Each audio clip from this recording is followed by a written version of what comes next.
қараша жылғы сайланады. 2011 жылдың 3 ақпанында Қазақстан Республикасының Конституциясында толықтырулар мен өзгертулер енгізу туралы заңға сәйкес Қазақстан Республикасының президенті 5 жылға сайланады. Bir адам қатарынан 2 реттен артық республика президенті болып сайлана алмайды. Жақсы балалар, рахмет. Ал енді балалар, бізде бағалау критерийлері бар, иә? Мақсатын анықтау, сипатын анықтау, стиль мен қолдану аясын анықтау дейді. Ал стиль қандай? Публицистикалық, жақсы. Мақсаты оқушыларға түсіндіру, баяндау. Жақсы. Сипаты жарияланым, үндеу, баяндама. Жарияланым, үндеу және баяндама дейді. Келісеміз бе балалар? Қазір полилогқа түсетін оқушылар Самир түсті. Самир, Малика, Анна, Даша, Тахмина түседі және Данил. Сіздер бір жерге отыра қалыңыздар, балалар. Бір жерге отыра қалыңыздар. Так. Диалогқа түсетін оқушылар, бір-екі бала диалогқа түссе жетеді. Рахман мен Алибек, жақсы. Я диалогты балалар жазып оқысаңыздар болады. Қалған оқушылар мәтінді оқып отырыңыздар.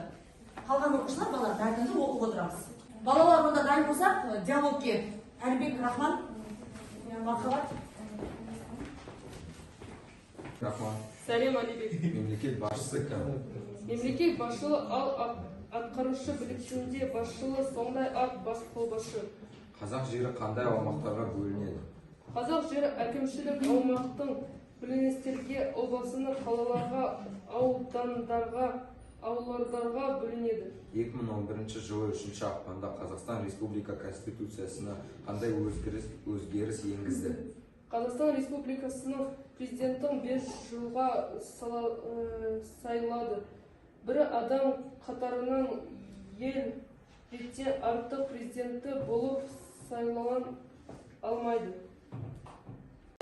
Балалар тапсырманың шарты мынадай, бізде мақсатта диалогқа және полилогке түсуде. Балалар диалогте неше адам қатысады диалогқа?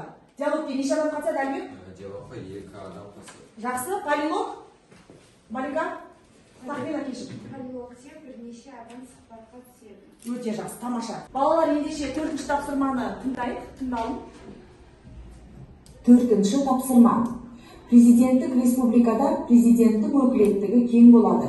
Мемлекет басшысы атқарушы биліктің де басшысы, сондай-ақ бас қолбасшы. Президент заң күші бар актілер шығарады, парламентті таратуға құқылы. Қазақстанда президенттік республикаға жатады.